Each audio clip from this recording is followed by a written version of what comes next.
Este tema escolhido por Garcia Pereira entronca um pouco com o seu tema, que é o dos protestos da função pública, justamente porque hoje milhares de funcionários públicos de todo o país se manifestaram à porta do Ministério das Finanças por causa do congelamento dos salários.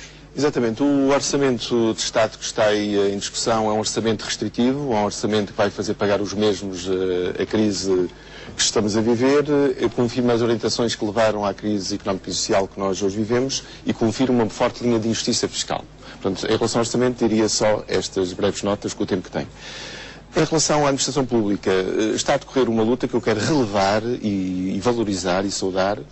Uma luta muito poderosa, que tem hoje uma grande manifestação, que tem em conta a questão do congelamento dos salários, tudo bem, também tem em conta a questão das penalizações acrescidas para caso de reforma antecipada, mas também problemas de estabilidade de emprego, problemas de progressão nas carreiras, de abolição do CIADAP, etc.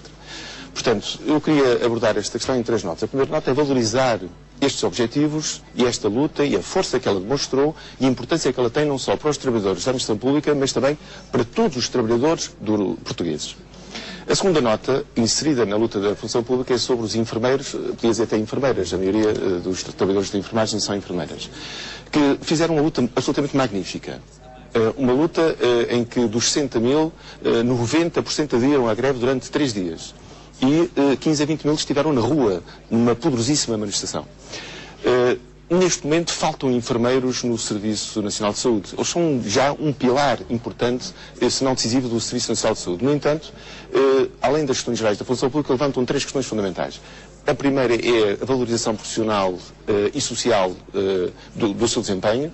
Eles hoje são licenciados, têm mais conhecimentos, mais capacidade de intervenção, podem intervir na área da gestão, podem intervir em outros sectores, isso não está a ser permitido. Portanto, eles querem dignificar a sua carreira e isso era bom para o Serviço de Saúde. Por outro lado, a questão salarial, visto que eles têm uma situação de entrada na carreira, enquanto licenciados, recebem como bacharéis e recebem menos 500 euros por mês de qualquer licenciado, qualquer técnico superior da administração pública. É uma situação que não faz sentido e que tem que ser resolvida. E, enfim, a Ministra da Saúde anda para trás e para frente com isto, já disse que em 4 anos resolveria, mas é preciso resolver isso imediatamente.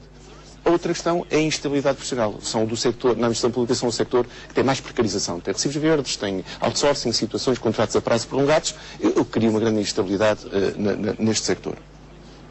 Queria abordar esta questão da luta da função pública. Em relação aos salários, nesta vertente. O ano passado foram publicados os dados do INE.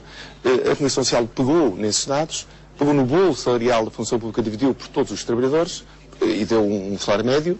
E fez o mesmo para o setor privado e deu que o salário médio da função pública é superior ao salário médio do setor privado. Esqueceram-se de comparar o que é comparável, que são as várias profissões entre si. Então, Eugênio Rosa, um economista, fez esse estudo e concluiu que para a mesma profissão, para a mesma formação, no setor público ganha-se menos do que no sector privado.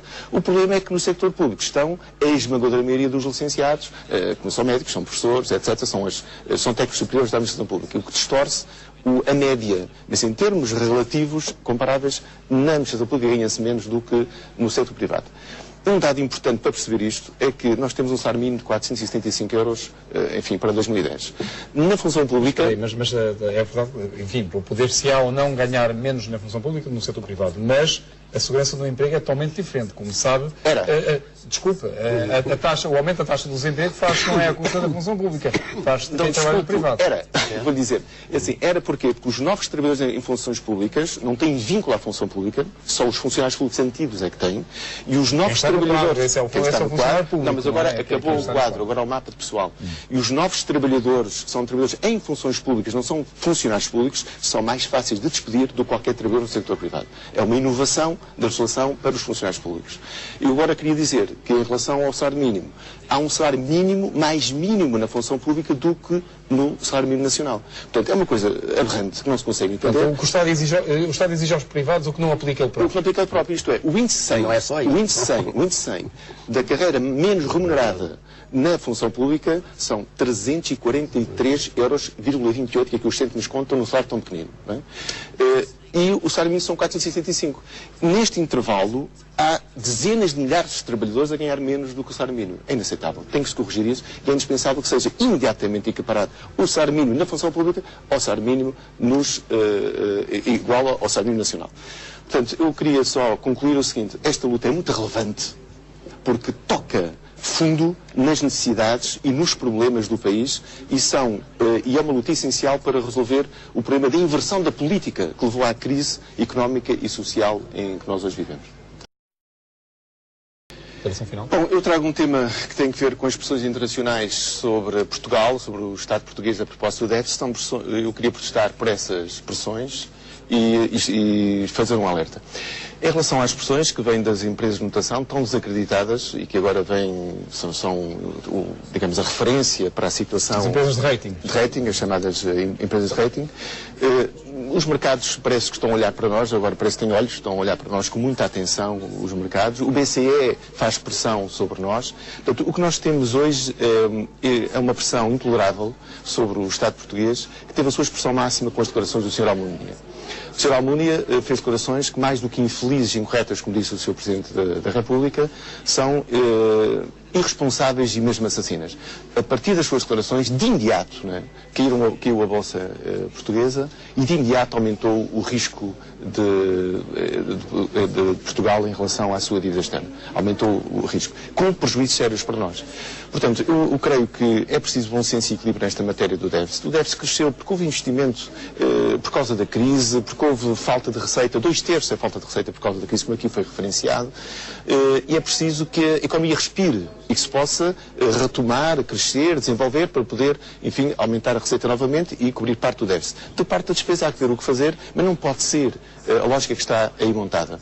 O alerta que queria fazer é que o ambiente que está criado, a pressão internacional, a falta de reação interna, é porque esta pressão, há aqui um ambiente de uma certa conivência e conveniência. Isto é, esta pressão e este ambiente sobre Portugal facilita de uma forma boa para o Governo e para o PS e para o PSD e para o CDS-PP a possibilidade de aprovar um orçamento que é restritivo, a possibilidade de aprovar uma PEC com medidas muito gravosas, né? E a possibilidade ainda de atacar o Estado, que é o que está no centro destas medidas, que é ir às funções sociais do Estado e acabar com elas e ir buscar os setores mais lucrativos dos serviços do Estado.